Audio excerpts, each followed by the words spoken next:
Hi friends అందరికీ. ఇప్పుడే మా హస్బెండ్ అయితే తీసుకుని వచ్చారనమాట. దేవుడి దగ్గర చేసినవి ఇవి మా కోసం తెచ్చారు. మేమైతే ఆల్రెడీ తిని వన్ అవర్ కాదు 40 మినిట్స్ అవుతుంది. అక్కడికి లేట్ అయిపోయింది అనమాట. ఇప్పుడు తినట్లేదు ఎవరము. దగ్గర తీస్తా స్వీటీ. ఇది పాయసము, బెల్లం పాయసం అనుకుంటా. నాకు చాలా ఇష్టం ఫ్రెండ్స్. చూస్తుంటేనే తినాలనిపిస్తుంది. ఇప్పుడే లేట్ లేకుండా నెయ్యి వేసుకొని తినేస్తాను. ఇదేంటో కనిపిస్తుందా స్వీటీ? కొంచెం కెమెరా పైకి ఎత్తి ఫోన్. చాలా గట్టిగా పెట్టినట్టు.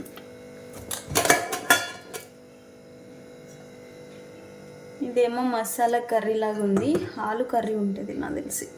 రైస్ పెట్టలేదేమో. రైస్ పెట్టినా అదే రైస్. ఇది రైస్ ఫ్రెండ్స్. అది కలర్ రైస్, ఇది ఆలు.